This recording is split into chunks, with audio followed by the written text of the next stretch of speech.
Hey guys, and welcome back to the channel. I do apologize for not making videos a lot on this. We recently went on a trip in this thing, and oh my god guys, this thing performed fabulous. Can't touch this.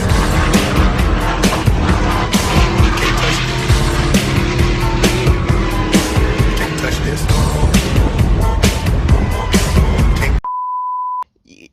You couldn't expect any more than what we put into it. But I learned not to get directions from my dad anymore, because apparently he thought the back way would be less hills, but no.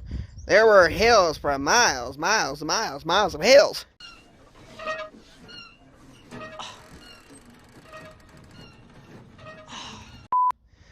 So, we went to go see my brother. That went great. So we came back and we decided to do some modifications. We already got the grill off because we have to get to this. This is the air conditioning condenser, which we have pulled out of it, which is no longer here because we have no use for it. It's just practically dead weight. So we're going to remove this because this is restricting the actual radiator from getting fresher air. The more air it gets, the better the engine will stay cool. So we're going to remove this and put the grill back on, and hopefully that should make life much easier. Maybe. Depends. Alright, so we are currently cutting the hoses off, and we've bent these tabs back because all they do is just practically slide out. Uh-oh. So here's the cooler for the condenser for the air conditioning, which we probably will never need later in life. And you can never work on a Dodge unless you have Mountain Dew.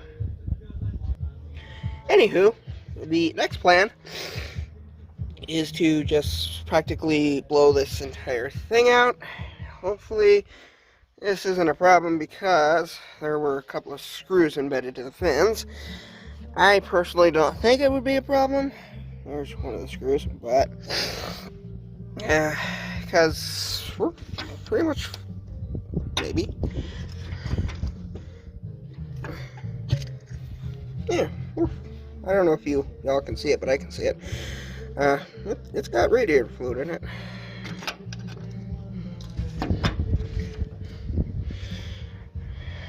So yeah.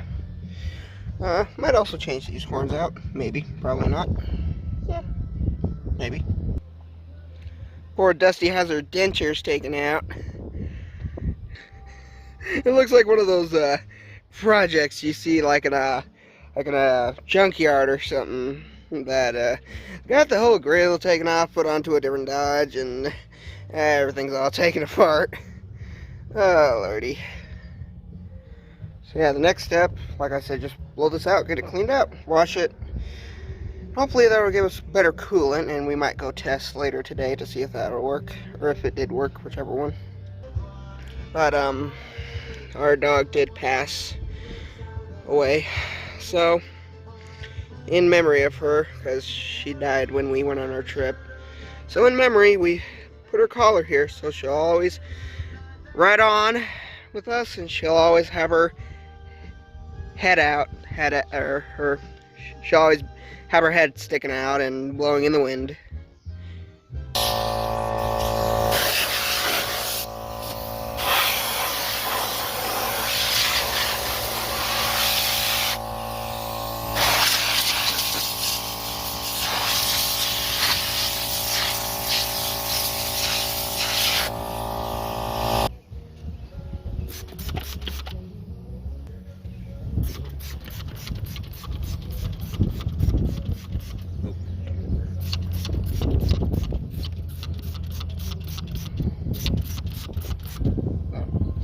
Just gets it nice and clean.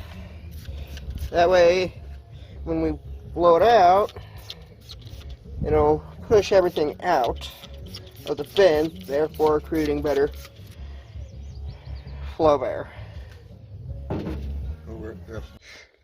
And now for the fun part of this job. We're going to start and let the engine dry itself off. So we set the choke, good voltage. Here we go.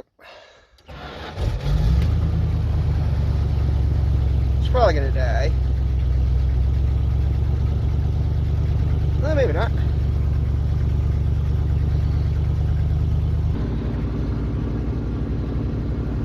Right where it should be. Don't worry about the high oil pressure. We got the, I think it's like the Chevron T4 15W40. Either that or the 10W40, I don't remember. But yeah, the oil pressure is going to be just a touch higher than usual. Voltage looks good. Thing sounds good. So we'll go ahead and let the thing dry off. God, the damn thing sounds good.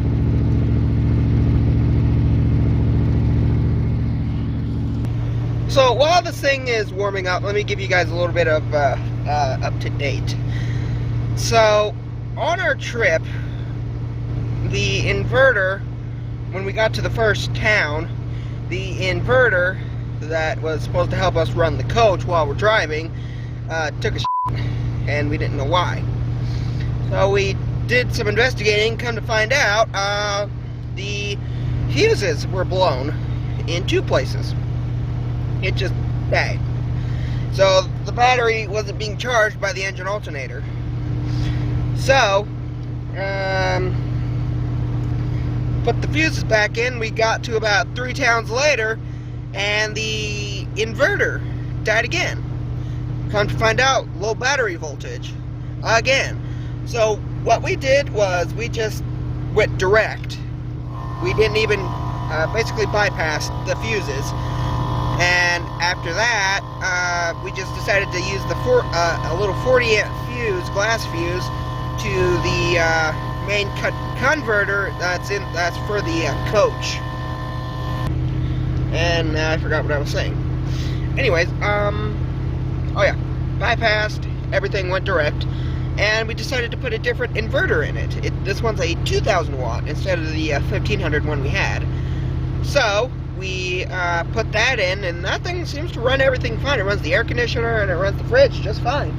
It runs off the coach, so we have no trouble with that. Oh, and here's the time where we do this. Like that. Yeah, the thing sounds good. So anyways, back to my story. When we went to go pick up my brother, everything was fine. Dusty was having some hiccups in the town before Portland, and it was just farting and coughing, and we didn't know what it was doing. So we just hoped that it would clear up on its own. Maybe it just got too hot or something, so we let it cool down for the night, and seemed to run fine the next morning. So we took off. So picked up my brother, went to go stay at a state park for a couple of days, 2 or 3 I think, and we got to the state park, got to the top of the hill, and the thing's stuttering, farting, coughing, and it just dies. And so we're like, crap. So we had to do some digging around and basically operation time, or dissecting more or less. Took the valve covers off because we thought it was the valves that were screwed up again, because that's what happened last time. Took one of the valve covers off, turned the engine over with the spark turned off to the distributor, and the valves were operating just fine. So we're like, well, what's the problem? So took the distributor off, and guess what? So took the distributor off, thinking maybe the points were just dirty, or the points on the cap were dirty. But no, this thing exploded. It's the rotor. It's some of you mechanic geeks might know this, but for those who don't, it's basically for a 454 Chevy big block motor. But again, this is a Dodge, so we did the GM conversion, and that's what it's running on right now, is the GM conversion. So took it apart, and this thing basically exploded, and that's not supposed to do that. So park ranger shows up, and he says, "You guys okay? Do you need some help?" And we're like, well, we're kind of stuck. And so he said, is there anything I can do to help? So I told him, I can't talk. I told the park ranger what happened and that this exploded. And just out of kindness, just out of gratitude, the park ranger went out of his way to go get this exact part for us. Dude was a lifesaver and an angel. I would recommend the state park that I went to again. It's the Ainsworth National State Park here in Oregon off of Interstate 84. Just kind of in between the Dalles and Portland there. Would recommend that. 10 out of 10. People were super friendly there. People were really willing to help us. And another cool thing about the dude was, when he got back, we asked him, how much do we owe you? And he said, nah, dude, this one's on me. You don't see that a lot, guys. You don't see a lot of people doing that. I would recommend the state park again. 10 out of 10. So anyways, got back to what was it? The Dalles, and started noticing some oil leaks, which is not good.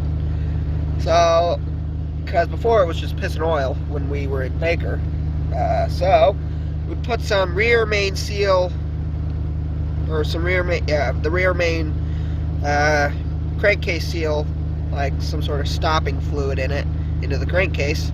And about 300 miles later, and about maybe 10 hours worth of driving, she doesn't piss. So it seems like everything's coming together. Everything's doing the way it should. And of course, about like 5 minutes later, temperature came up. So yeah, that's just kind of our update for right now. We'll probably put the grill back on and take it for a test drive. See if that did anything. If it doesn't, then you know, it's just a setback. It needed to be done anyways. So yeah, that's kind of our update, guys. So thank you for watching, and we'll see you in the next video.